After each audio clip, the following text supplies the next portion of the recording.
Representative Leandro Leviste ng Batangas 1st District. Good morning po, Congressman. Ay, magandang umaga po. Thank you very much po for your time. Okay, Chia, go ahead. Yes po. Congressman, una na po muna, ano po bang nag-udyok sa inyo para po mag-imbestiga o tignan ito po mga detalye na may kinalaman kay Congressman Garjola? Ako po ay kinausap ni Congressman Garjola pagkatapos ng eleksyon tungkol sa mga proyekto na ginagawa ng mga kumpanya niya sa aking distrito. Kaya siya po ang may first-hand na encounter ako tungkol sa parking ng mga projects. At sa nakaraang mga buwan, gumagawa na po tayo ng mga investigasyon at nag-exchange din tayo ng notes sa ibang mga journalists katulad ng Rappler at Billionario na naglabas din sa mga nakaraang mga linggo ng mga istorya tungkol sa kanya.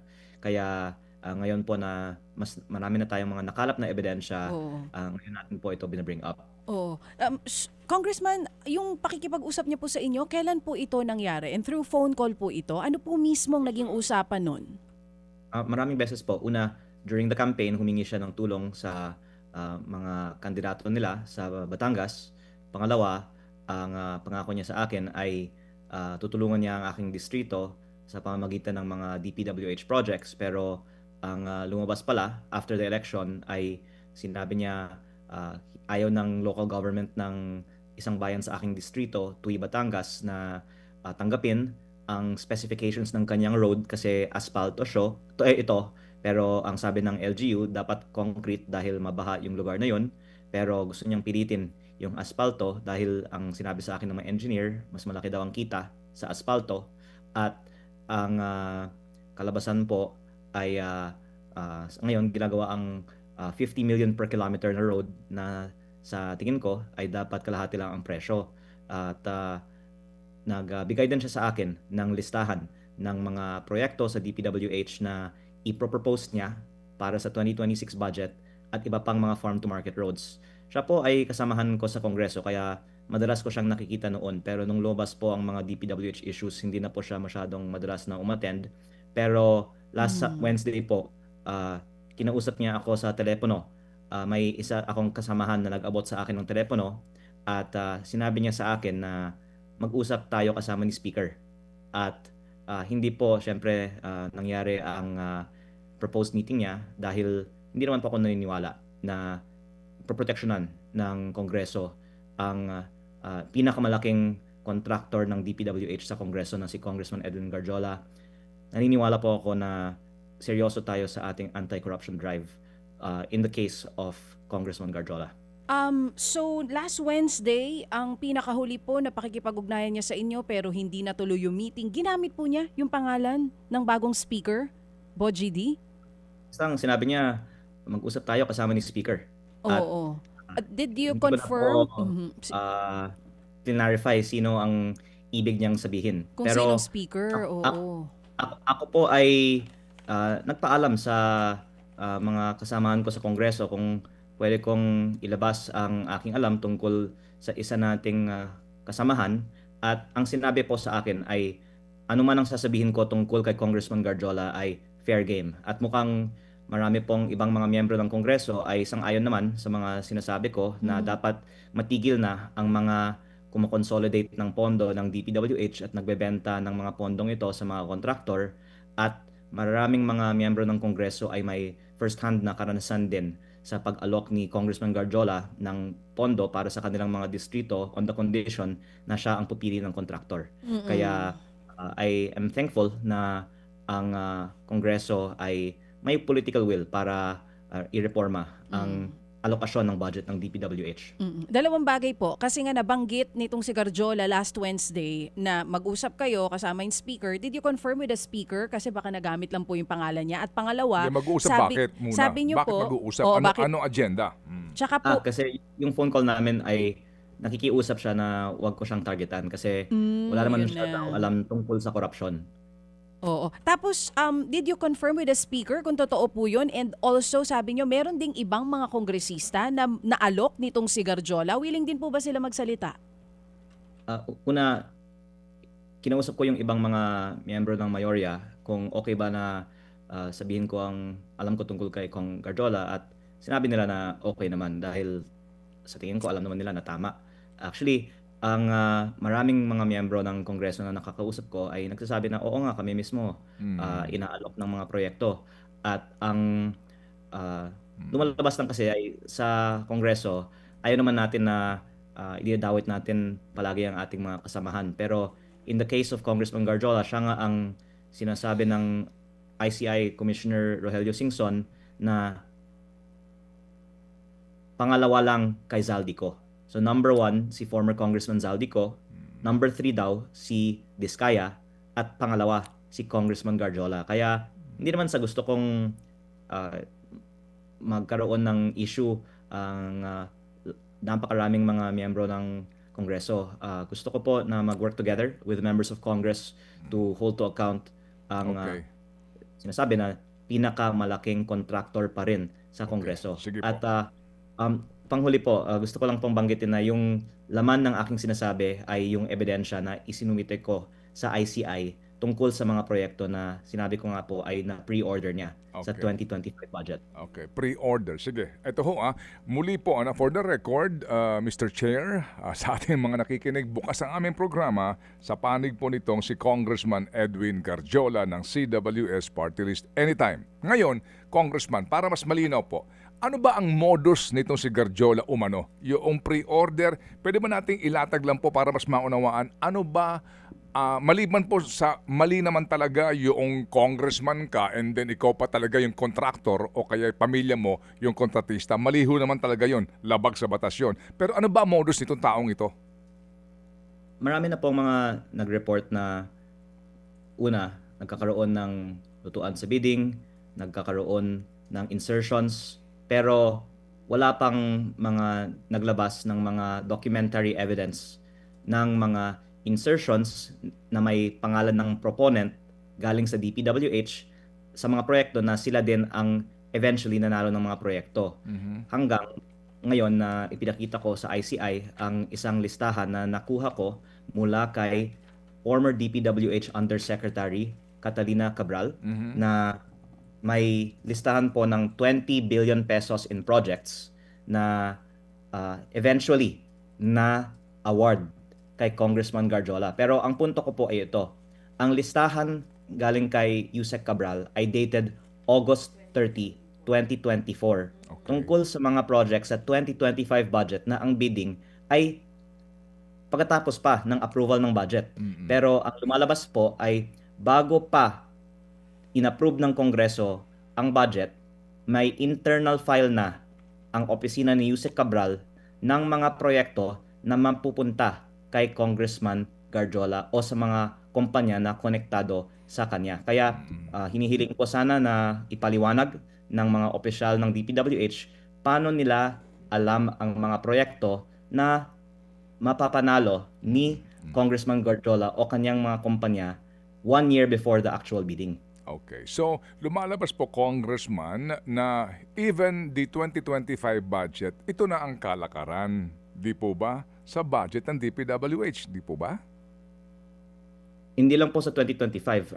Yes. Oo. Kalakaran That's na what ito I'm ay siguro that's what iba I'm pa. saying. Pero hanggang ngayon, meron po. Okay. Sige po. So, sir, ilan po sa inyong pagkakaalam, ilan po ang construction company na may control o ang beneficial owner po ay itong si Ginoong Garjola? Ang companies na nakapangalan sa mga kamag-anak ni Congressman Garjola ay nakakuha ng halos 42 billion pesos in DPWH contracts mula 2001 to 2025. At ito po ay publicly verifiable naman ayon sa mga SEC papers. Ang mga kumpanya na ito ay mostly S.Ang Construction, Newington Builders, Laurel Development, iba pa na mga JSG Construction na nakapangalan nga sa members ng kanyang pamilya. Pero sa aking distrito, 2/3 ng mga kontrata ay sa isang kumpanya, Redicon Trading, na hindi naman nakapangalan sa kanya, pero alam kong kanya dahil kinausap niya ako tungkol sa proyekto ng kumpanyang ito. Okay. At ang ginagawa daw niya ay nanghihiram siya ng lisensya sa ibang mga contractor in exchange for royalty. Ito naman po ay ni-report ng iba at mukhang widespread practice sa DPWH. Pero ang point ko po ay ito. kung sa aking distrito, 1/3 lang ay nasa pangalan niya, 2/3 ay nasa pangalan ng iba, at ang record ng DPWH ay 42 billion pesos ang mga nasa kanya sa buong bansa sa papel. Opo. Ibig sabihin, mahigit 100 billion pesos siguro ang mga kontrata na na-implement niya sa buong DPWH. Pero ang balita din ay maraming mga proyekto ang binebenta niya imbes na ginagawa niya. Kaya kung isama natin yung mga nabenta niya, baka much bigger pa. Hindi natin po alam exactly how much, pero ang sinabi po sa akin ni ICI Commissioner Singson, number 2 siya kay Zaldico, number 3 si Diskaya. Opo. Sige, so nangangahulugan po na meron siya mga napapanalunan na mga kontrata sa DPWH nationwide pero hindi naman talaga siya ang gumagawa ng kontrata, para sa mga diskaya din, ibinebenta niya sa ibang contractors. Yan po ang isa sa kanyang mga modus umano. Tama ano po? Meron mga ginagawa niya, pero meron yung mga binebenta niya. Okay. Pero yung expertise niya talaga ay dahil marami siyang mga connection sa DPWH, ang kanyang ninong daw ay si Secretary Manny Bonoan. Marami din mga regional director at district engineer ay matagal na niyang kaibigan. Opo. Kaya pinipili niya yung mga lugar kung saan alam niyang maayos kausap ang mga taga DPWH. Kung saan siya may control. Congressman, alam niyo ho, ito po'y kakaiba ngayon na pangyayari kasi sa Kongreso po, with all due respect, dati-rate, takipan dyan at ikaw ay ostracized kapag ginagawa mo itong ginagawa mo ngayon, no? So sagarin na po natin, ito po'y unethical para sa isang mambabatas. Maliban sa ICI, sa Ombudsman, ito po ay maaari pong idulog sa Committee on Ethics, diyan sa House, no? Bilang patunay na gusto niyo hong linisin ang inyong hanay. Kayo ba'y pupunta sa Committee on Ethics sa bagay na ito? Siguro ombudsman ang dapat humawak nito at hindi na yung Kongreso. At ang magandang balita ay pagkatapos lumabas ang mga balita tungkol kay Congressman Garjola in the last few days, ang former mayor ng Mataas na Kahoy, si Jay Manalo Ilagan, ay kinontak na ng ombudsman para magbigay ng ebidensya tungkol sa mga proyekto ni Congressman Garjola sa kanilang bayan sa Mataas na Kahoy. At ang ICI ay gusto naman talaga mag-imbestiga pa sa mga projects ni Congressman Garjola. Pero sinabi nila nung pumunta ako sa Martes, yun ang unang beses na diniscuss si Congressman Garjola sa ICI. At hindi kasi binigay sa kanila ng DPWH ang files ng mga proponents ng mga proyekto. Para sa isang katulad ni Congressman Garjola na ang kanyang modus ay ang pag-insert ng mga proyekto sa budget, hindi natin mahuhuli ang kanilang mga nagawa ayon sa mga field inspections. Ang susi po ang mga documentary evidence. Pero hindi pa ibinigay ng DPWH ang mga listahan katulad ng mga nakuha ko kay Yusek Cabral. Kaya ako po ay actually surprised. Akala ko meron silang kopya nito. Kaya ibinigay ko po sa kanila ang listahan ng mga proyekto ni Garjola ayon sa listahan ni Yusek Cabral. Opo. Alam naman po ng marami na malibang kay Ginoong Garjola, meron pa diyang ibang contractors. Meron ho ba kayong informasyon o balak din pong isiwalat tungkol sa kanila? I think marami naman ng ibang mga nagsisiwalat tungkol dito. At sinabi nyo nga, bakit si Congressman Garjola ang aking itinutukoy, ang sagot, dahil may first-hand information ako. Kasi nilapitan niya ako tungkol sa projects sa aking distrito. At meron siyang ongoing projects sa aking distrito. At pangalawa, siya ang pinakamalaking contractor pa rin sa Kongreso. Dahil wala na po si former Congressman Zaldico. Kaya kung ang iba ay I guess Okay. investigahan din ng ombudsman, marami na pong ibang mga gumagawa niyan. Pero nakapokus po ako sa yung nasa distrito ko at Okay. nagkataon pinakamalaki sa Kongreso pa rin. Okay. Meron kayong binanggit sa ibang pangapanayang congressman na maliban dito kay Manny Bonoan, meron pang isang cabinet secretary. Oo, na sinasabing kasama doon sa pag-allocate ng pondo dito kay Garjola. Opo, nabanggit niyo si Bonoan. Yung pong isa, sino? Hindi lang po isa, dalawa.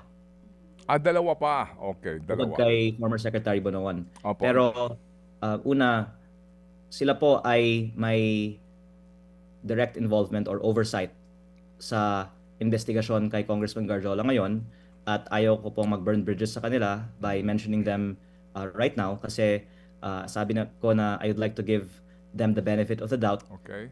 at tingnan natin kung ang next batch of cases to be filed by the Ombudsman will include Congressman Garjola, which will disprove the suspicion of some in the public na may parang cover-up o parang pinaprotectionan si Congressman Garjola. Okay. At marami pong mga natuwa na sabi po ni Ombudsman Remulla na by December 15, marami pong mga makakasuhan kung hindi makulong.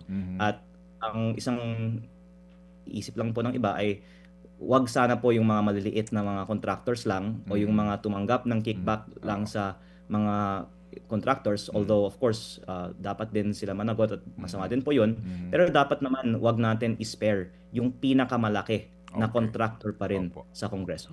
Taga Batangas ho ba yung cabinet secretary ito? Sir, kaibigan po siya ng aking ina kaya ayaw kong siyang pangalanan ngayon. Pero pag hindi makasuhan si Congressman Garjola at tila na pinaprotectionan si Congressman Garjola na tingin ko nasa interes ng taong bayan na at that point papangalanan ko. Opo. Congressman, sa Kongreso ho mismo, usap-usapan din po naman ito, no? Kung sino ang sinasabing partner na tago nitong si Garjola umano. May ka-partner siya. Opo, sa construction na business na ito. Opo. Yun ho bang cabinet secretary na binabanggit nyo, yun din ho ba ang inyong informasyon? Ka-partner siya ng Garjola talaga?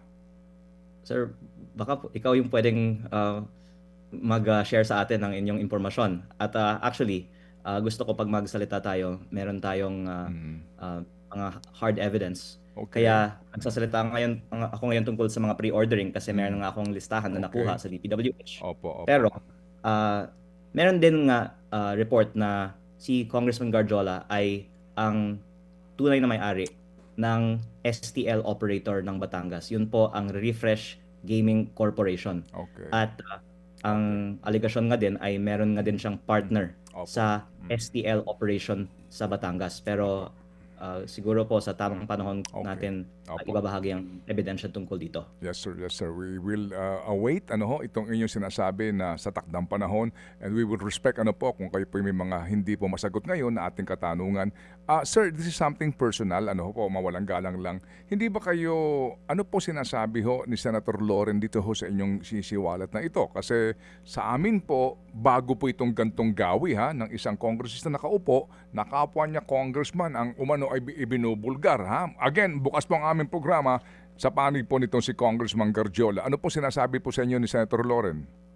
Opo, as you can imagine, very worried ang aking ina para sa aking personal safety. At maraming nga nagsasabi na baka magiging security risk pa ang sinasabi ko ngayon. At ang mga binabanggit ko din mga tao ay mayaman at maraming mga kakayahan at koneksyon. Pero dahil siguro ako ay bata, gusto ko lang gawin ng tama. At ang maganda ay, in the case of Congressman Garjola, may basbas naman ang Kongreso na ibahagi ko ang mga alam ko tungkol sa kanya dahil mukhang marami naman pong mga miyembro ng Kongreso ay sang-ayon na dapat nang itigil ang ganitong gawain. Opo. Pero I think in general, I have to do things one step at a time and do so pag may evidence to back up my claims. Kaya focus ko po ngayon si Congressman Garjola. Pero Sir Ted, if I can also say something about the last time I was on this show and I was talking about Undersecretary of DPWH. Meron po akong ilalabas na ebidensya kung hindi ito ilalabas sa mga susunod na mga araw tungkol sa koneksyon ng nabanggit kong pangalan at ng iba pang appointees ni Secretary Dizon kung hindi ito voluntaryong ibahagi ng Okay. DPWH tungkol sa koneksyon ng mga appointees sa DPWH hanggang ngayon Opo. sa mga kontratista. Okay, sige po. So, sir, kami po muli kung mamarapatin po ninyo, Congressman, tatawag po sa inyo.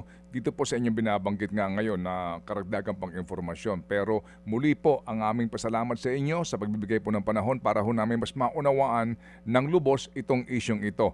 At sir, mag-iingat po kayo at muli, salamat po sa inyong serbisyo. Salamat po, Congressman.